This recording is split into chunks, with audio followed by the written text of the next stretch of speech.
Hi friends, இன்றைக்கி என்ன video பார்க்க போகிறோம்னு பார்த்தீங்கன்னா, ஒரு இட்லிக்கு சிக்கன் குழம்பு, தண்ணி குழம்பு அது எப்படி வைக்கலான்னு பார்க்கலாம். இந்த மாதிரி குழம்பு வச்சு பாருங்கள். ஒரு நாளைக்கு ஒரு 4 இட்லி சாப்பிட்றவங்க கூட 10 இட்லி சாப்பிடுவீங்க. இப்போ ஒரு கையளவு கொத்தமல்லி எடுத்துருக்கேன். அந்தளவுக்கு டேஸ்ட் நல்லாயிருக்கும். இப்போ கொஞ்சம் சீரகம் போட்டுக்கலாம். கொஞ்சமாக நம்ம இது எதுவும் வறுக்க போகிறதில்ல, அப்படியே அரைக்க போகிறோம். அதனால் கொஞ்சமாக போட்டுங்க. அதிகம் போட்டிங்கன்னா அந்த வாசனை வரும். மிளகு கொஞ்சம், மிளகு 1 ஸ்பூனு. ஏன்னா சிக்கன் குழம்புக்கு மிளகு அதிகம் போட்டால் நல்லாயிருக்கும். கிராம்பு ஒரு 10, ஒரு ஏலக்காய், பட்டை கொஞ்சம், ஸ்டார் பட்டை 2 நல்லா உடச்சி விட்டுக்கலாம். அப்படியே போட்டு அரைச்சா மிக்ஸி ஜார் ரிப்பேர் ஆகிடும். பிரியாணி இலை, கல்பாசி கொஞ்சம், ஏலக்காய் 2 போட்டுக்கலாம். ஜாதி பத்திரி இது மராத்தி மொக்கு போட்டுக்கணும். இந்த மாதிரி இருக்கும். அது என்கிட்ட இப்போ இல்லை. ஒரு 3 நாள் போட்டுக்குங்க, நல்லாயிருக்கும் குழம்பு. கசகசா கொஞ்சம் போட்டுக்கலாம். இது நீங்கள் கொஞ்சம் தண்ணியில் ஊற வச்சுட்டு 1 மணி நேரத்துக்கு முன்னாடியே ஊற வச்சிட்டிங்கன்னா நல்லா ஊறிடும். அப்புறமேல் நம்ம அரைக்கும் போது பார்த்திங்கன்னா நல்லா மசிஞ்சிடும்.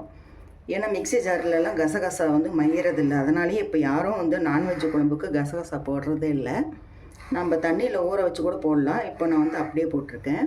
சோம்பு 1 ஸ்பூனு, அப்புறம் கொஞ்சம் இஞ்சி பூண்டு. இதெல்லாம் அரைக்கிறதுக்கு ஒரு 2 இன்ச்சுக்கு நான் இஞ்சி எடுத்திருக்கேன். ஒரு சின்ன பல் பூண்டு உரித்து வச்சுருக்கேன், ஒரு சின்ன பூண்டு.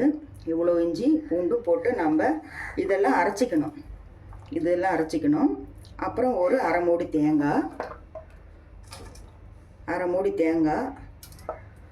இதுவும் எல்லாம் போட்டு அரைச்சிக்கணும். அப்புறம் ஒரு கையளவு பொட்டுக்கடலை, ஒரு கையளவு எடுத்துக்கணும். நல்லா இந்த அளவுக்கு எடுத்துக்கோங்க. அரை மூடி தேங்காய்க்கு இந்த அளவுக்கு பொட்டுக்கடலை வேணும். இது எல்லாமே நம்ம ஒட்டுக்கா போட்டு அரைச்சிக்கிறோம். இப்போ ஒரு கடாயை அடுப்பில் வச்சாச்சு. இதுக்கு தேவையான எண்ணெய் ஊற்றிக்கலாம். இப்போ தேவையான 1 ஸ்பூன் கடுகு தும்பருப்பு போட்டு நல்லா பொரியிட்டோம். கடுகு பொரிஞ்சிருச்சு. ஒரே ஒரு பெரிய வெங்காயம், கொஞ்சமாக கருவேப்பிலை, இதெல்லாம் போட்டு நல்லா வதக்கிக்கலாம். ஒரே ஒரு தக்காளி, ஒரு பெரிய வெங்காயம், ஒரு தக்காளி மட்டும்தான், அதிகமாக வேண்டாம். நம்ம 1/2 கிலோ சிக்கன் தான் எடுத்துருக்கோம். இது போதுமானது. இது நல்லா வதக்கிக்கலாம். வெங்காயம் தக்காளி நல்லா வதக்கியாச்சு. இப்போ நான் எடுத்துருக்கிற 1/2 கிலோ சிக்கனை இதில் போட்டுடலாம். நல்லா கழுவி மஞ்சத்தூள் போட்டு கழுவி சுத்தப்படுத்தி வச்சுருக்கு. நல்லா கொஞ்சம் நேரம் இப்படி வதக்கணும். கொஞ்ச நேரம் எண்ணெயில் வதக்கிட்டு கொஞ்சமாக மஞ்சத்தூள், தேவையான அளவு உப்பு போட்டு நல்லா வதக்கிட்டுங்க.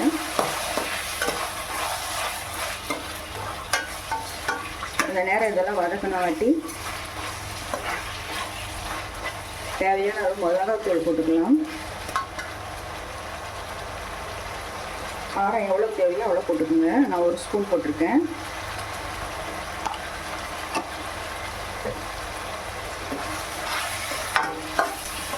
இப்போ கொஞ்சம் தண்ணி ஊற்றலாம் வேகிறதுக்கு. ஒரு கிளாஸ் அளவு தண்ணி ஊற்றிடலாம். கொஞ்சம் நேரம் வேகட்டும்.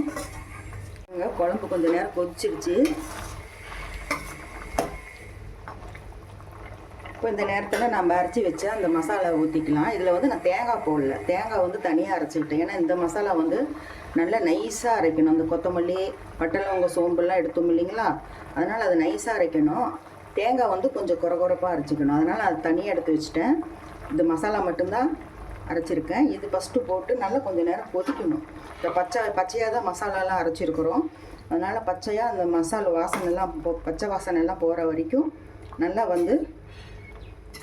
கொதிக்கணும். இதுக்கு நிறைய தண்ணி விட்டுக்கலாம். ஏன்னா பொட்டுக்கடலை உடச்சக்கடலை நிறையா போட்டிருக்கோம். குழம்பு கெட்டி கொடுத்துக்கிட்டே இருக்கும். அதனால் நல்லா தண்ணி விட்டு கொதிக்க விடணும். ரொம்ப நேரம் கொஞ்சம் நேரம் கொதிச்சாதான் இந்த பச்சை வாசனையெல்லாம் போகும். இப்போ பாருங்கள் குழம்பு நல்லா கொதிச்சிருச்சு. இப்போ அரைச்சி வச்சுருக்கிற தேங்காயை அதில் ஊற்றிக்கலாம். நல்லா திக்காகுது குழம்பு, அதனால் தேவையான அளவுக்கு தண்ணி இப்போ விட்டுக்கலாம். தண்ணி நிறையா விட்டுக்கலாம். பாருங்கள் எவ்வளோ கெட்டி ஆயிடுச்சுன்ட்டு. இப்போது தேங்காய் ஊற்றி இந்த தண்ணியும் ஊற்றி இன்னும் கொஞ்சம் ஒரு 10 நிமிஷம் கொதிக்கட்டும்.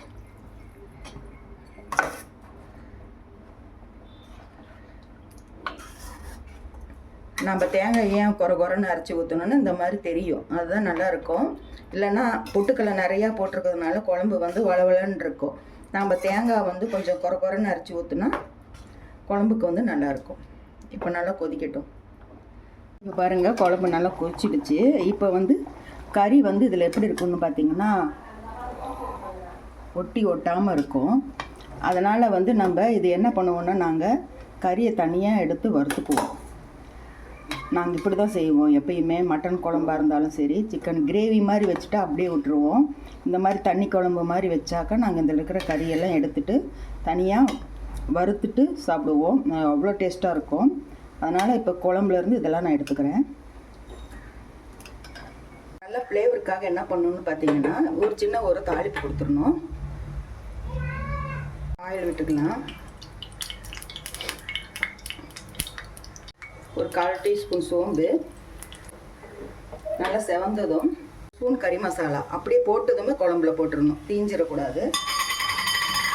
இப்போ எடுத்து வச்சுட்டு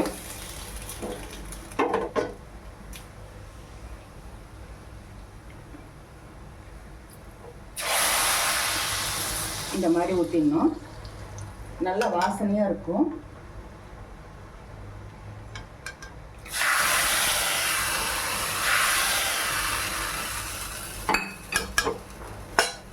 இப்போ அப்படியே நம்ம மூடி வச்சிடணும், வாசனை வெளியே போகாமல் இருக்கிறதுக்கு. இந்த கறியை வறுத்துடலாம். அது கொஞ்சம் ஆயில் விட்டுக்கலாம். கொஞ்சமாக கடுகு பருப்பு, அது பொரிஞ்சதுமே கருவேப்பிலை. இப்போ இந்த கறியை இதில் போட்டுக்கலாம். மிளகாத்தூள், கறி மசாலா,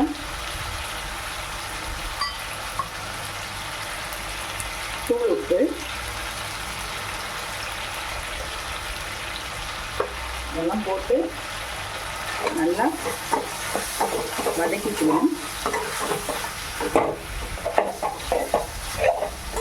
இந்த மாதிரி செய்யும்போது நமக்கு 2 in 1 மாதிரி இருக்கும். எசன்ஸு சிக்கன் குழம்பும் ரெடியாக இருக்கும், நமக்கு சிக்கன் வறுவலும் கிடைச்ச மாதிரி இருக்கும். இந்த மாதிரி செய்யணும், நல்லா டேஸ்ட்டாக இருக்கும். நாங்கள் எப்பயுமே குழம்பு வச்சா தண்ணி குழம்புவாக வச்சா இந்த மாதிரி தான் கறி எடுத்து தனியாக வதக்கிக்குவோம். இப்போ பாருங்கள் இந்த மாதிரி நல்லா மசாலா போட்டிங்க இருக்கும். அவ்வளோதான், சிம்பிள் மெட்டு தான். மேலே கொஞ்சம் கொத்தமல்லி தழை தூவி இறக்கிடலாம். நல்லா கறி மசாலா அதிகமாக போட்டு வறுத்து எடுத்துக்கோங்க. நல்லா பாருங்கள் கிரேவி எப்படி வறுவல் சூப்பராக வந்திருக்கு. இந்த மாதிரி நீங்கள் செஞ்சு சாப்பிட்டு பாருங்கள், விடவே மாட்டீங்க. கிரேவியே செஞ்சால் கறியெல்லாம் அதிலே விட்டுடலாம். கொஞ்சம் தண்ணியாக இருந்துச்சுன்னா கறி எடுத்து தனியாக வறுத்துருங்க. இப்போ பாருங்கள் இந்த மாதிரி ஆயிடுச்சு. இப்போ இட்லி வெந்ததும் சாப்பிட வேண்டியது தான். இந்த இட்லி பாருங்கள் ரெடி ஆகிடுச்சு. இப்போ அப்படியே இந்த சுட சுட இட்லியில் குழம்பு ஊற்றி இப்படி சாப்பிடும்போது அருமையாக இருக்கும்.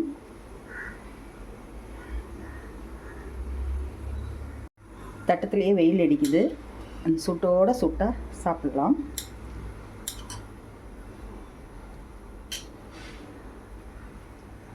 குழம்பு எந்த அளவுக்கு இருக்குன்ட்டு இந்த மாதிரி வச்சு சாப்பிட்டு பாருங்கள். இட்லிக்கு அவ்வளோ அருமையாக இருக்கும். வறுத்த கறி இந்த ஓரத்தில் வச்சுக்கோங்க. இப்போது அப்படியே இந்த எண்ணெயோடு எடுத்து